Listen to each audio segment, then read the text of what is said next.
Bom dia, boa tarde, boa noite, meus queridos alunos do primeiro ano. Aqui quem fala é o professor Paulo Afonso de Física e a gente vai ter agora a nossa aula, a respeito aí dos assuntos que a gente já estava vendo e que a gente vai continuar vendo. Então, para vocês que quiserem acompanhar aí pelo livro, é a unidade 3, tá bom? Eu vou mostrar aqui para vocês. É a unidade de velocidades e acelerações vetoriais. Então, se vocês quiserem acompanhar pelo livro aí, é a unidade 3. E bora dar início à nossa aula e ver aí o que essa unidade tem pra gente. Então, até agora a gente viu a respeito dos vetores. Nós descobrimos que o vetor é uma coisa que ele tem um módulo, tem uma direção e tem um sentido, né? E esses vetores, o uso deles vai ser bastante importante para a gente aqui na física, né? Ele é uma dedução matemática, claro, né? Um ente matemático, mas ele é muito importante na física, que nos ajuda a entender e trabalhar com algumas grandezas físicas que são bastante importantes para a gente. A exemplo disso são as nossas velocidades e acelerações vetoriais aqui nesse momento da cinemática que a gente está vendo. Então, o vetor vai ser bastante importante para a gente aqui nessa parte da matéria e ao longo, na verdade, do nosso estudo da física no geral. Então, olha só, o vetor posição. O que seria o vetor posição? Então, imagina aqui que a gente tem um eixo x e y, como a gente está acostumado ali da nossa matemática, até que na nossa física também, que a gente determina o movimento de um corpo, né, a posição que ele ocupa e tudo mais. Então, olha só, eu tenho um corpo, como vocês estão vendo bem aqui, representado por esse pontinho. Como é que eu faria para representar a posição desse pontinho? Bom, nesse primeiro momento, ele está bem aqui, né? Como é que eu faria o vetor posição dele nesse momento? Então, olha só, o vetor posição desse momento é simplesmente uma linha reta, né? Uma seta, na verdade, que indica a origem do nosso, que vai da origem do nosso eixo, né, x e y, onde os eixos x e onde o eixo y se encontram, até o nosso ponto onde ele se encontra. Então, o nosso vetor posição, olha só, é uma linha reta, né, uma seta, como a gente está vendo, e como a gente viu, né, o vetor é uma seta que indica alguma coisa, né, ela tem módulo, tem direção e tem sentido, e no caso representa aqui a posição que esse cara se encontra nesse primeiro momento. Então, essa posição aqui, esse vetor eu vou chamar de vetor R, por exemplo, tá? Mas eu posso chamar de vetor P, vetor A, vetor B, vetor C, como a gente viu. Mas aqui no caso do nosso estudo, quando a gente trabalhar com posição, a gente vai trabalhar bastante com o vetor R. Então, a posição desse pontinho aqui em relação ao eixo X ao eixo Y é, né, esse R, essa seta bem aqui que a gente está vendo, que vai da origem do nosso gráfico até onde esse carinha se encontra. Mas como é que eu faço para determinar o valor desse cara? Como é que eu acho o valor desse vetor posição, bem aqui como a gente está vendo? Olha, eu sei que esse vetor posição, como ele está no eixo x e y, ele tem algumas coordenadas. E como a gente viu também no nosso estudo, né, a gente pode muito bem juntar dois vetores e transformar em um novo vetor, bem como a gente pode pegar um único vetor e transformar em dois vetores novos. Então, como é que eu sei o valor, né? Como é que eu sei por que esse vetor que dá a posição desse cara bem aqui? Porque eu sei que esse pontinho bem aqui, ele está a uma certa altura e ele está a uma certa distância aqui da nossa origem do nosso gráfico, como a gente pode ver. Então, olha só, esse vetor R bem aqui, na verdade, ele é composto por um vetor posição no eixo X, que corresponde à distância da origem até esse ponto bem aqui no eixo X, e uma altura também, né, que corresponde ao meu eixo Y. Então, ele tem um vetor no eixo Y e um vetor no eixo X. A soma desses dois vetores dá esse novo vetor aqui, que é a posição efetiva desse cara. Então, olha só, semelhante ao que a gente viu lá na nossa aula, no finalzinho da nossa aula, eu sei que ele tem um vetor bem aqui, que representa ele no eixo X, que seria o Rx, e eu sei que ele tem um vetor que representa ele aqui nessa certa altura, né, que a gente chama de Ry, tá? Então, olha só, a somatória do Rx mais o Ry dá o vetor R, bem semelhante ao que a gente viu. E como eles dois, bem que o Rx e o Ry, eles têm um ângulo de 90 graus, eu posso resolver isso por Pitágoras. Tá? Então, como é que eu acharia o valor do R? O R, vetorialmente falando, eu sei que é a somatória do vetor Rx mais o vetor Ry, né? Como eu estou falando do vetor no geral, eu coloco, né, a setinha aqui em cima. Então, o vetor R é a somatória vetorial do Rx mais o Ry. E como é que eu acho o valor, efetivamente, o módulo desse cara? Então, eu vou falar de módulo, né? Aí eu tiro a setinha aqui de cima. Eu sei que o meu vetor R é igual à somatória R ao quadrado, desculpa, porque eles têm um ângulo de 90 graus, o resultado aí e a soma para a gente achar esse valor de R vai ser resolvido por Pitágoras, né?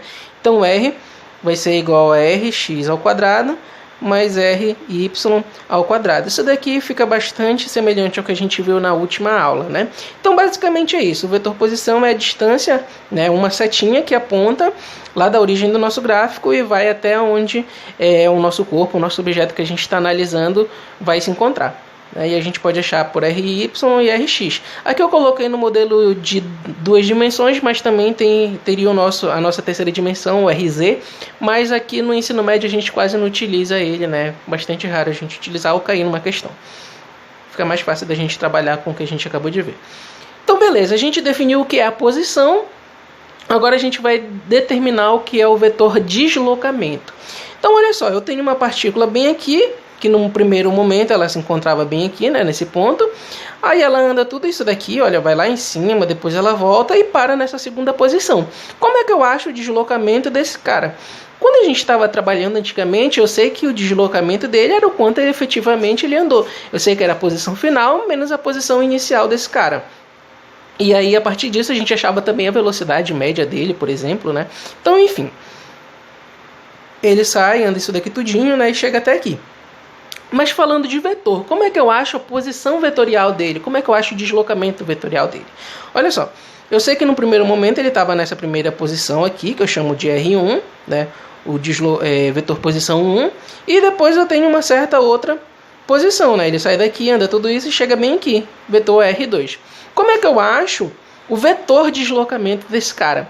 Gente, o vetor de deslocamento é muito fácil, vai ser simplesmente uma seta também, né? Uma linha reta, como a gente vai ver, entre o ponto onde ele se encontrava, né, onde ele começou o movimento, e aonde ele chegou. Então, daqui até aqui é o nosso vetor deslocamento, tá? E o nosso vetor deslocamento, aqui, a gente vai chamar de delta R, né? Por quê? Porque eu tenho um R1 e eu tenho um R2. É semelhante ao que a gente viu no nosso deslocamento escalar. Beleza. Então eu tenho dois vetores, né? E eu sei que o vetor novo bem aqui que surgiu é o meu deslocamento vetorial. Detalhe, gente, o deslocamento vetorial sempre vai ser uma linha reta entre o ponto inicial e o ponto final do movimento. Já o meu deslocamento escalar, aquilo que ele efetivamente andou, quanto o móvel andou de verdade, a gente vai ver que é o caminho dele bem aqui, né? A trajetória dele é que vai dizer o quanto ele andou. Então a gente vê que o vetor deslocamento ele sempre vai ser menor do que o meu deslocamento escalar. Por quê? Porque ele é simplesmente uma linha reta entre o ponto inicial e o ponto final. Se vocês repararem aqui, esse nosso deslocamento, quanto esse móvel andou, foi efetivamente aqui, olha, tudo isso. Ele foi lá no alto, lá embaixo, depois ele chegou bem aqui. Mas o deslocamento vetorial dele foi simplesmente uma linha reta, né? Se ele andasse por aqui, por exemplo, o caminho seria muito menor. Então essa é a diferença. E essa trajetória que a gente está vendo aqui parece uma ondinha, né? Esse daqui é o nosso deslocamento escalar, né? O ΔS que a gente estava acostumado até então. Então olha só, pela nossa definição, o que seria o ΔS? O ΔS seria o deslocamento final menos a posição final, desculpa, menos a posição inicial, né? Ele sai daqui e anda tudo isso. O quanto ele andou, na verdade. Já o nosso deslocamento vetorial, como a gente está vendo, né, é os vetores R1 e R2, né, subtraídos. No caso, o vetor posição final menos o vetor posição inicial dá o nosso vetor deslocamento. Tá bom? Então essa é a ideia. Mas a gente vai ver que o nosso deslocamento vetorial ele vai ter situação em que ele vai ser sempre menor, né, ou ele vai ser no máximo igual ao nosso vetor de deslocamento. E quando é o meu deslocamento escalar, desculpa. E quando é que o meu vetor deslocamento vai ser igual ao meu deslocamento escalar, sendo que eu acabei de ver aqui que esse cara sempre, o vetor de deslocamento sempre é menor do que o deslocamento escalar, né? A única situação em que ele vai ser igual, por exemplo, a gente vai ver, né, é quando for uma linha reta. Então imagina aqui que um móvel estava aqui na posição inicial e saiu e chegou nessa posição final. Isso em linha reta, né? Então, olha só, ele saiu daqui e chegou bem aqui. Eu tenho o meu ΔS, né? Que é o S final menos o S inicial. Mas o meu vetor de deslocamento é uma linha reta, né? Entre a posição final e a inicial. E a gente viu que também deu o próprio deslocamento, né? Então, a gente vai ver aqui que o deslocamento escalar e o deslocamento vetorial, né? O nosso vetor de deslocamento, ele vai ser igual quando for, eles vão ser iguais quando eu tiver uma linha reta semelhante ao que a gente viu bem aqui. Então, ΔR, né, falando em módulo, claro, né, falando apenas do valor deles, vai ser menor ou igual ao meu ΔS. Nunca vai ser maior do que o ΔS, porque a distância em linha reta é menor sempre do que a distância percorrida efetivamente por esse corpo.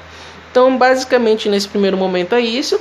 E a gente vai ver algumas aplicações dele em algumas situações, quando a gente estiver trabalhando com quarteirões, quando a gente estiver trabalhando com uma situação em que o móvel anda numa direção, depois ele muda a direção mais umas 2 vezes, por exemplo, aí eles pedem para a gente descobrir o deslocamento vetorial que ele teve, né? E até mesmo o deslocamento escalar, mas a gente vai ver com calma e vai entender bastante como é que isso daí está funcionando e como é que a gente pode aplicar isso na nossa física. A primeira ideia que a gente tem que ter é essa que a gente acabou de ver. Bom, então, continuando aqui, né, a nossa aula, agora a gente vai falar a respeito da velocidade vetorial. Poxa, se tem um vetor posição, se tem um vetor de deslocamento vetorial, com certeza tem uma velocidade vetorial. E a velocidade, ela é um vetor. Eu posso te dizer o seguinte, que eu vou andar a 5 metros por segundo. Aí tu diz, nossa professor, o senhor está andando muito rápido, o senhor é um atleta. Eu até posso dizer que sim, mas essa informação que eu te dei está incompleta, né? A gente precisa saber para onde é que eu vou andar 5 metros por segundo. Eu posso andar para frente, eu posso andar para trás, eu posso voar, eu posso entrar para a terra a 5 metros por segundo, né? Então depende muito de aonde eu estarei aplicando esses meus 5 metros por segundo. Então, nosso vetor velocidade, a gente está vendo, né, que aliás, a gente está vendo que a velocidade é um vetor, no caso, né? O vetor é aquilo, claro, que a gente viu na nossa última aula. É um vetor que tem módulo, né? Ele tem um certo valor, ele tem uma direção e ele tem um sentido. Então, através dessas 3 informações, eu completo aí um vetor. Eu digo que é um vetor, né? Eu posso estudar o vetor. Então, beleza. O que seria a minha velocidade vetorial?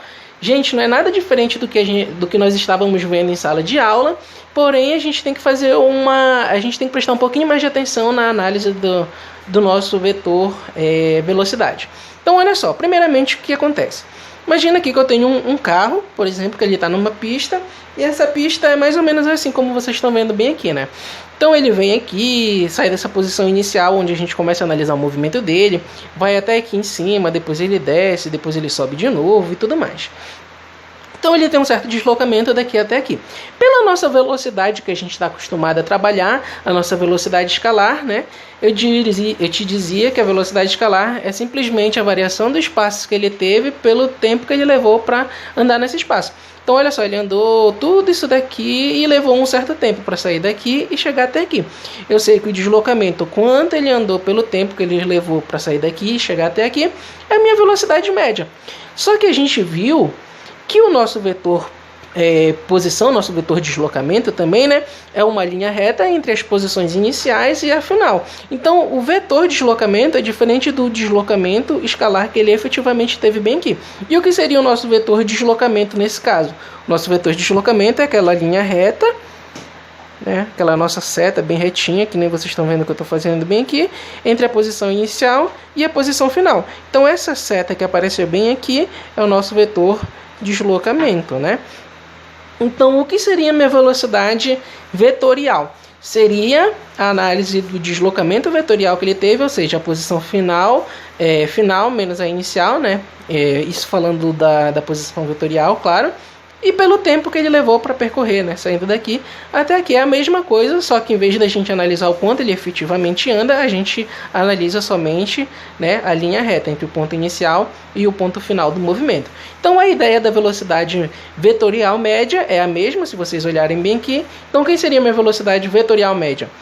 como eu estou falando de vetor, eu tenho que colocar minha setinha aqui em cima, né? Toda vez que a gente fala de vetor, a gente coloca uma setinha em cima para determinar que aquilo é um vetor. Então, minha velocidade vetorial nada mais é do que a variação do meu vetor de deslocamento pelo tempo que ele levou para ter esse deslocamento vetorial. Então, o tempo que ele levou saindo daqui até aqui, falando vetorialmente, né? Pelo tempo que ele levou para sair daqui e chegando até esse outro ponto. Como é que eu acho o valor desse vetor deslocamento, a velocidade vetorial que ele teve? Através dessa mesma fórmula, né?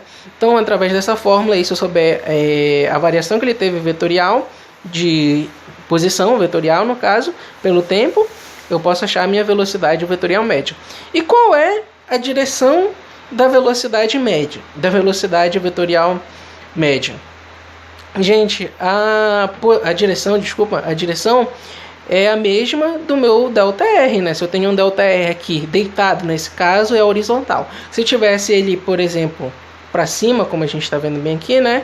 A minha velocidade seria para onde? Também para cima. Por quê? Porque a velocidade dele está se movimentando daqui para cá. Então é o mesmo sentido desse meu vetor. Qual é o sentido? A mesma direção, né? Qual é o sentido desse meu vetor? O mesmo também do ΔR. Poxa, se eu estou me deslocando para cá, não tem como eu ter velocidade para o lado de lá, né? Se eu estou me deslocando para esse lado, a minha velocidade também é para esse lado daqui, né? Então, o sentido é para onde aponta o meu vetor, bem aqui, o mesmo do vetor de deslocamento. Então, a ideia é basicamente essa. Quando a gente aplicar em exercícios, vai ficar mais fácil também, ainda mais no caso da gente entender. Agora a gente vai ver o seguinte. Então imagina aqui que a gente tem uma situação em que um carro está fazendo uma curva. Agora a gente vai falar de aceleração vetorial. Então imagina que a gente tenha um carro aqui fazendo uma curva, né? Como a gente está vendo bem aqui, por exemplo, uma rotatória, né? Enfim. Aí ele chega aqui nessa posição, ele tem uma certa velocidade. Chegando aqui, ele tem essa mesma velocidade marcando lá no velocímetro, tá bom? Então imagina que essa mesma velocidade no velocímetro, tá? Só que aqui ele está entrando e essa velocidade ela tem uma certa direção e um sentido. Olha, ela tem uma direção diagonal porque ela está inclinada, né? E ela tem um sentido de baixo para cima. Desculpa, a setinha aponta de baixo para cima. Já que nesse segundo caso a gente tem uma segunda velocidade que o valor dela pode até ser o mesmo, só que ela aponta de cima para baixo e ela até que está inclinada também, né? Ela está numa direção diagonal, só que ela aponta de cima para baixo. Aí eu te pergunto, essa velocidade aqui, por ter o mesmo valor dessa, é a mesma? Não, né, gente? Nós vimos que o vetor, eles são diferentes uns dos outros, e para eles serem iguais, eles precisam ter o mesmo módulo, a mesma direção e o mesmo sentido. Se eles não tiverem essas três regrinhas que a gente acabou de ver, que a gente viu na nossa última aula, eles são vetores diferentes. Então, quando a gente está fazendo uma curva, por exemplo, a gente pode até ver lá no nosso velocímetro o valor da velocidade constante. Por exemplo, ele pode estar fazendo essa curva aqui com 20 km por hora, né? Bem devagar para a gente. Mas a velocidade dele aqui nesse ponto e a velocidade aqui nesse outro ponto são diferentes. Por quê? Porque a velocidade ela está tendo uma direção e um sentido aqui para cima, né? E nesse outro caso ela está tendo a direção aqui para baixo. O vetor ele só é igual quando ele tem um módulo, ele tem esse mesmo valor, ele tem a direção e ele tem um sentido iguais. Então, a única coisa que é igual nesse vetor é o valor da velocidade, mas as outras situações são diferentes, né? Então, se a gente tem aqui uma velocidade e nesse outro ponto a gente tem outra, significa que a gente tem uma aceleração. Só que essa aceleração não é aquela que te faz andar mais rápido, nem aquela que te faz andar mais devagar. Lembra que na nossa aula de aceleração média eu te falei que a aceleração ela faz três coisas. Ela faz um corpo andar mais rápido, um corpo andar mais devagar ou fazer curvas. Então, a responsável por mudar essa velocidade bem aqui, não o valor dela, mas o sentido no movimento dela, olha, ele se movimenta aqui para cima nesse ponto, mas aqui ele já está se movimentando para baixo, né? Então, é responsável por mudar essa direção e o sentido do meu vetor seria a minha aceleração que surge quando eu faço curvas, né? O que muda o movimento do carro. E a essa aceleração a gente chama de aceleração centrípeta, tá bom? Então, beleza, vamos lá analisar. Imagina aqui, né, que a gente tem essa situação, a gente tem uma velocidade 1 e uma velocidade 2. A gente acabou de ver que essas velocidades elas são diferentes, né? Elas são velocidades diferentes. Então, quando eu for analisar esses vetores bem aqui, como é que eu acho a variação da velocidade que eu tive bem aqui? Olha, eu tive uma velocidade para cá e uma velocidade para cá. Eu posso fazer a soma vetorial desses dois vetores. Então, eu pego esse vetor bem aqui e esse outro vetor e junto, né, um com o outro. Nesse caso aqui eu juntei pelas origens. E, para completar, vai surgir um novo vetor, né, que vai ser a soma desse vetor 1 mais esse vetor 2. Então eu tenho o vetor 1 bem aqui, olha, eu só trouxe ele para cá, e o vetor 2 eu só trouxe ele para cá. Surge um novo vetor que é a nossa variação do vetor velocidade. Então a variação do vetor velocidade é o quê? É a velocidade final menos a velocidade inicial. Nada diferente do que a gente estava vendo. Agora falando da aceleração, a nossa aceleração escalar, aquela que faz a gente andar mais rápido ou mais devagar, a gente via que o valor dela era a variação da velocidade pelo tempo, né? Nada diferente do que a gente viu. E a nossa velocidade vetorial vai ser a mesma coisa, só que a gente não está analisando o valor dessa velocidade que faz andar mais rápido ou mais devagar. A gente está fazendo a análise vetorial, a gente está vendo a posição, a direção, o sentido e inclusive também o valor. Então a velocidade desse cara nesse ponto e a velocidade desse cara nesse ponto bem aqui, né? Eu tenho uma variação de velocidade, que é o que a gente acabou de ver nesse caso bem aqui. Então a aceleração vetorial média é o quê? É a variação do meu vetor velocidade pelo tempo, né? Semelhante ao que a gente viu na nossa aceleração. Só que nem sempre essa aceleração vai estar aumentando ou diminuindo a velocidade, né? Às vezes ela pode estar simplesmente mudando o sentido do nosso movimento. Eu posso estar andando para cá, mas eu posso fazer uma curva e virar o meu movimento para cá. Eu posso até ter o mesmo valor da velocidade, mas a velocidade para cá é uma coisa, porque ela me faz andar para cá, ó, e a velocidade para cá, nesse caso, é outra, porque ela me faz andar para cá, para esse lado. Por exemplo, como eu estou dando para vocês. E por fim, né, mas não menos importante, gente, a nossa velocidade ela sempre vai ser tangente à nossa trajetória, né? Ela é aquela coisa que toca no lado aqui da nossa circunferência, por exemplo. Então imagina só que eu tenho um fio e eu estou girando ele bem aqui, por exemplo. Eu fico girando aqui, para cima e para baixo, para um lado e para o outro. Bem aqui, mais fácil para vocês. Então eu fico fazendo assim. Eu tenho o fio, fico girando, e na ponta desse fio tem uma pedra. Aí eu fico girando a pedra. Então olha só, a pedra vai ficar girando bem aqui nesse meu fio, né? Fica girando, girando, girando ao redor. Enquanto eu giro, aí a pedra fica girando, beleza. Imagina que num ponto, esse fio rompa. A gente não vai ver a pedra cair e até o chão girando, né? O que a gente vai ver? Se ela está girando bem aqui e num determinado ponto essa pedra se rompe, o que vai acontecer? Por exemplo, imagina que ela está dando a volta bem aqui assim e nesse momento o nosso fio rompe. Então olha só, ela está girando, aí nesse momento bem aqui o fio rompe. Quando o fio rompe bem aqui, ó, em vez dela continuar o movimento dela circular, ela faz o que? Ela vai ter uma certa velocidade que faz ela girar, né? E quando ele se rompe, ela segue em linha reta. Então olha só, ela vem bem aqui, rompe e segue em linha reta, né? Então a gente vê com isso que a nossa velocidade ela é tangente à nossa trajetória, né? Ela só ficava andando em círculos lá, minha pedra, porque ela estava presa a uma coisa que puxava ela para o centro sempre, né? Então olha só, outro exemplo, por exemplo,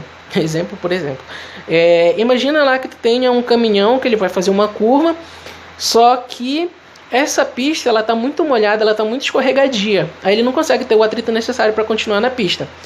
E aí era uma curva, né? Imagina só. Quando esse caminhão vem bem aqui e ele não consegue fazer a curva porque a estrada está muito lisa, o que vai acontecer com ele? Em vez dele fazer a curva, ele vai passar reto, né? Porque a estrada estava muito lisa. Por quê? Ele vai passar reto porque a velocidade ela é tangente à trajetória, né? Então ele não conseguiu a aceleração necessária para ele dar essa curva. Ele só conseguiu manter aqui a velocidade para frente, né? Porque a estrada estava muito lisa. Isso é uma ideia aí da nossa velocidade, ela ser tangente à nossa trajetória. Então, galera, analisando aqui a aceleração, olha só. Imagina aqui que uma pessoa tenha parado para pensar na vida e ela se tocou que ela nunca ficou dando voltas em uma rotatória, por exemplo. Imagina que essa rotatória aqui ela é perfeitamente circular, né? Bem redondinha, bonitinha, que nem vocês estão vendo bem aí. E aí o cara chega lá e começa a ficar andando em círculos bem aqui. Beleza. Ele pode fazer isso, olha, acelerando, né? Então ele pode dar a volta bem aqui, aumentando a velocidade dele, ou ele pode continuar dando voltas, diminuindo a velocidade dele. Beleza. Mas ele pode também, muito bem, fazer essas voltas com uma velocidade constante. Então, quando ele analisa lá aquela velocidade que aparece no velocímetro para ele, ela permanece constante. Então, imagina aqui que ele fica dando voltas nessa rotatória a 20 km por hora, por exemplo. Então, ele fica aqui várias e várias voltas e está sempre a velocidade dele a 20 km por hora. A gente imaginando 2 pontos nessa trajetória que ele faz a volta dele, né? A gente pegando bem aqui nesse ponto, e aqui nesse ponto a gente vai ter uma certa velocidade, e aqui a gente vai ter uma outra velocidade. A velocidade 1 e a velocidade 2, elas são a mesma velocidade? É 20 km por hora? Gente, a velocidade no ponto 1 e a velocidade no ponto 2, elas podem até ter o mesmo módulo, ou seja, 20 km por hora, mas elas são velocidades diferentes, né? Por quê? Porque olha só, essa velocidade nesse ponto bem aqui faria ele andar para frente aqui, né, da esquerda para a direita e na horizontal.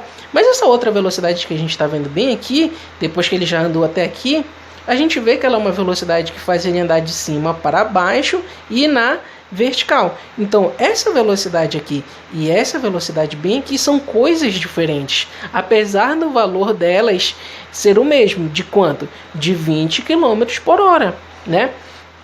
A gente acabou de ver lá que o vetor numa direção e no sentido é uma coisa e o vetor em outra direção e outro sentido é outra, né?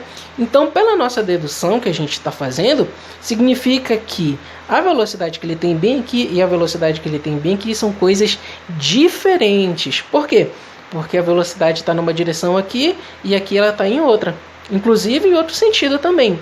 Então, como é que eu sei que tem uma variação de velocidade? O que é que muda essa velocidade? A velocidade, o vetor velocidade. O que está mudando esse vetor velocidade bem aqui é o que a gente chama de aceleração centrípeta. E o que é aceleração centrípeta?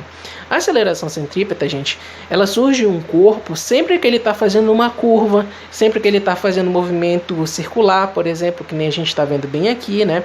Então, ela é uma coisa que ela surge sempre que o corpo muda a direção e o sentido com que ele está se movimentando, tá bom? Então, quando isso acontece, a gente tem uma aceleração centrípeta. Mas a gente vai trabalhar bastante aqui quando um carro está fazendo uma curva, quando ele está fazendo movimento, um corpo está fazendo movimento circular, né? Então, tudo mais. Então, olha só. O que seria a aceleração centrípeta? Ela é uma aceleração que ela aponta para o centro, né? Por isso que ela é chamada de aceleração centrípeta. Então, olha só. O corpo aqui, a velocidade dele estaria para esse lado, né? Só que tem uma aceleração que está puxando ele para o centro. Aqui nesse caso, ele tem uma certa outra velocidade, só que ela também está puxando para o centro. Devido ao fato dessa aceleração estar puxando para o centro, o corpo fica andando sempre em círculos, né? Ele fica andando em círculos lá, ele pode até manter a mesma velocidade. Mas o que mantém a mudança da velocidade dele é a nossa aceleração centrípeta. Então a aceleração ela serve para 3 coisas, e lembrando que a gente já viu. Ela serve para acelerar o corpo, para andar mais rápido, ela serve para frear o corpo, para ele andar mais devagar, e ela serve, nesse caso bem aqui, para mudar a direção e o sentido do movimento. Ele tem uma direção e tem um sentido aqui, e aqui ele tem uma direção e um sentido bem aqui, né? Então, olha só, como a gente está vendo, surge uma aceleração aqui para o centro que a gente chama de aceleração centrípeta. Como é que eu acho o valor dessa aceleração centrípeta? Gente, a aceleração centrípeta, ela é a velocidade desse corpo. Então, olha só, a velocidade dele aqui e aqui são coisas diferentes. Mas a gente sabe que o valor delas é o mesmo, que é 20 km por hora. Então, é o valor dessa velocidade, né, dividido pelo raio da circunferência, ou o raio da curva, que geralmente ele vai te dar na questão. Então, mais uma vez, né, o módulo, como é que eu acho o valor da aceleração centrípeta? Através dessa equação, né, em que V é a velocidade do corpo com que ele está se movimentando, e R é o raio da circunferência.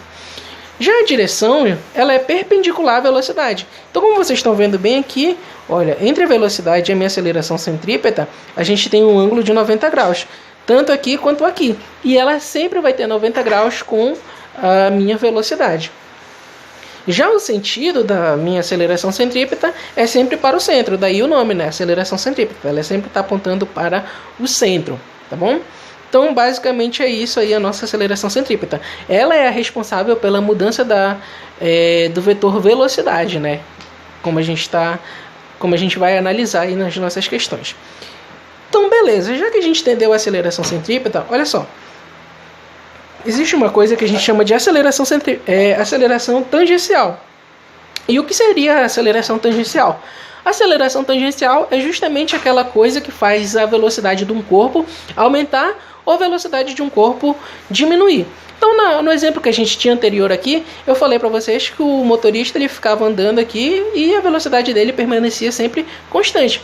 Mas ele pode muito bem fazer essa volta aqui dele, aumentando a velocidade, diminuindo a velocidade dele, né? Então ele pode andar acelerando ou ele pode andar freando, né? Desacelerando. Nessas duas situações bem aí. E o responsável por esse corpo andar mais rápido ou mais devagar é o que a gente chama de aceleração tangencial. Então olha só, no movimento acelerado, que a gente inclusive estudou em sala de aula, eu sei que é quando a velocidade e a aceleração elas estão se ajudando, elas apontam para o mesmo sentido da trajetória. Então aqui nesse corpo que eu tenho, e ele está se movimentando com uma velocidade para lá, quando eu tenho movimento acelerado, a minha aceleração tangencial significa, né, que está apontando no mesmo sentido e na minha mesma direção do vetor velocidade. Então, olha só, aqui nesse caso a gente tem um movimento acelerado, a aceleração tangencial, olha só, é uma setinha da esquerda para a direita, que nem a velocidade da esquerda para a direita, e essa aceleração está aumentando a velocidade. E a gente tem um movimento retardado, que é quando a aceleração dificulta a velocidade. Então ela diminui o valor da velocidade. Significa que a aceleração e a velocidade estão se atrapalhando, né? A aceleração está atrapalhando a velocidade. Então no movimento retardado, a nossa aceleração tangencial, né, ela tem um sentido oposto do nosso vetor velocidade. A velocidade é para cá e a nossa aceleração seria para cá, para o outro lado. Beleza. Por fim, mas não menos importante, a gente tem o que seria a nossa aceleração total. Gente, todo o corpo ele tem aceleração total. Só que quando a gente analisa aqui no ponto de vista da física, a gente analisa sempre ele em situações diferenciadas. Então, ou a gente analisa a aceleração tangencial, que é aquela que faz o corpo andar mais rápido ou mais devagar, que a gente trabalhou muito no nosso primeiro bimestre, e agora a nossa aceleração centrípeta, que a gente vai trabalhar bastante a partir de agora e bastante nas nossas próximas aulas também. Então, olha só, aqui nesse corpo, ele se move com uma certa velocidade fazendo uma curva. Se ele faz uma curva, surge então sobre ele uma aceleração centrípeta, aquela que aponta para o centro, tá bem aqui. E se ele anda ganhando velocidade, né, por exemplo, ele tem uma aceleração tangencial também, né, uma aceleração que faz ele ganhar movimento, que ele faz ele ganhar velocidade, desculpa. Então, nesse movimento bem aqui eu tenho uma aceleração tangencial, que é essa setinha preta, e eu tenho uma aceleração centrípeta, que aponta para o centro, que é essa outra aceleração. Então surge bem aqui o que a gente chama de aceleração total, que é o que? A somatória dessas duas acelerações, já que são dois vetores, né? E o que seria? Se eu tenho uma aceleração nessa direção e eu tenho uma aceleração nessa outra direção bem aqui, a gente tem duas acelerações e a soma delas duas dá uma nova aceleração, ao qual a gente chama de aceleração total, tá? Então esse novo vetor que surgiu bem aqui é o que a gente chama de aceleração total, que a gente representa geralmente pela nossa letra gama, tá bom? Ou às vezes as pessoas colocam como um A e um T bem grande, né? O A e o T maiúsculo. Aceleração total. Como é que eu acho o valor dessa aceleração total? A aceleração total é a soma da aceleração tangencial mais a aceleração centrípeta. Então, eu tendo o valor delas duas, eu consigo achar. Mas é uma soma qualquer? Não, é uma soma vetorial. Por isso que a gente tem aqui a setinha indicando que são vetores. Como é que eu acho o módulo? Como é que eu acho o valor dessa aceleração? Eu sei que a aceleração total, né, ao quadrado é igual a aceleração tangencial mais a aceleração centrípeta também, as duas ao quadrado. Já que aqui nesse caso a gente tem duas acelerações e elas têm um ângulo de 90 graus entre elas, a gente pode resolver isso daqui por Pitágoras. Então, gente, por hoje na aula é só. Estudem bastante, resolvam os exercícios que eu passei para vocês, tá? Vejam os exercícios que eu vou mandar também resolvidos dessa unidade. Fiquem com Deus, lavem as mãos e até a próxima aula.